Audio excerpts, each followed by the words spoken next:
Okay, ladies and gentlemen, it is November blog time, and as you can see, I'm already a day late, but chose to go with the online video format here this week for a look at or an overview of assessed valuation and just what that exactly is. I am Kellen Adams and the Executive Director of Fiscal and Support Services here for USD 490.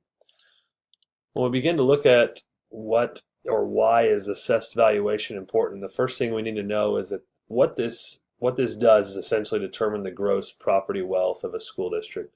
And so when you have a school district and you have all the boundaries and all the land and all the assets that are included in it, this is a gross or summary calculation of the value of all those buildings, all of those commercial properties, all the land, everything that can be tangibly assessed with some type of value.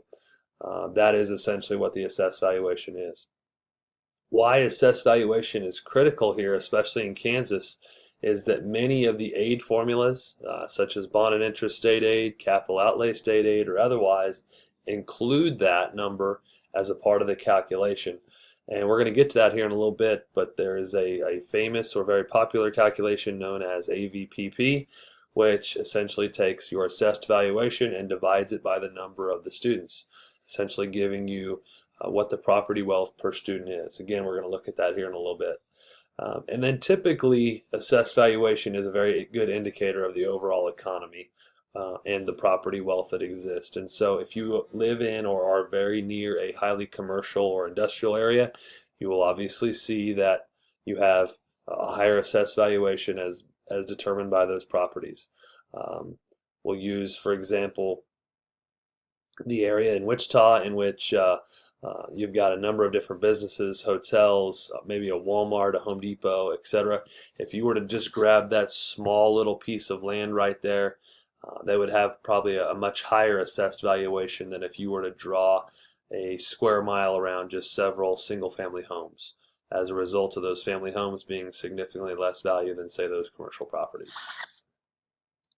When we look at how values are determined, specifically for assessed valuation, what's important to know is that on January 1st of each fiscal year, the county appraiser in that county goes about a determination process. Obviously, several people are involved, depending upon the county, of determining that assessed value of that particular piece of property. For residential purposes, those are assessed at 11.5%, with the first $20,000 being exempt. Commercial property is at 25%, and then agriculture, if it is land devoted, is 30%. I've actually included a full link here. We'll go check that out here in just a second, if we can get it open.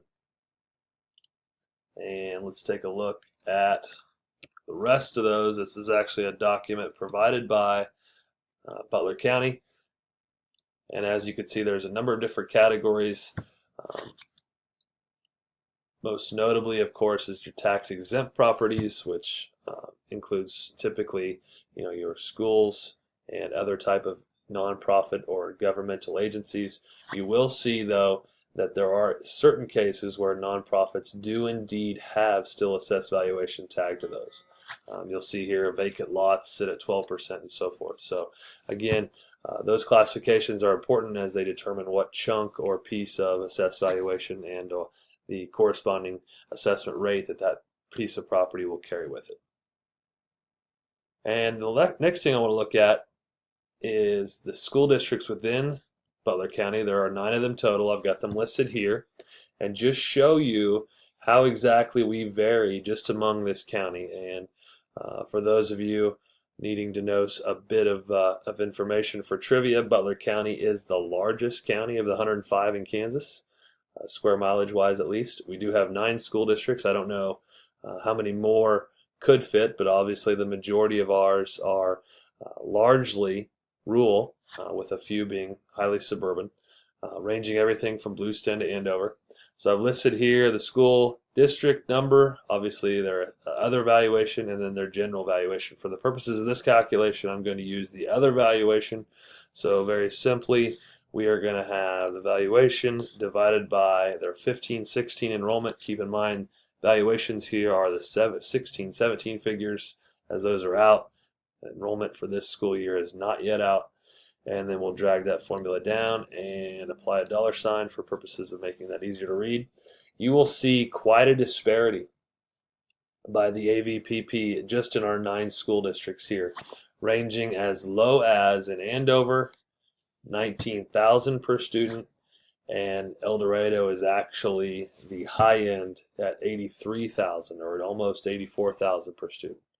And so again, when you look at a district's wealth as assessed or determined by its assessed valuation, it becomes critical to keep in mind the number of kids and how exactly that calculation is determined, because in the case of, let's say, Flint Hills, where they don't carry necessarily a high assessed valuation of just 18 million, that actually is the lowest end of the 9 districts, they are towards the high end of the AVPP as a result of having the lowest student headcount.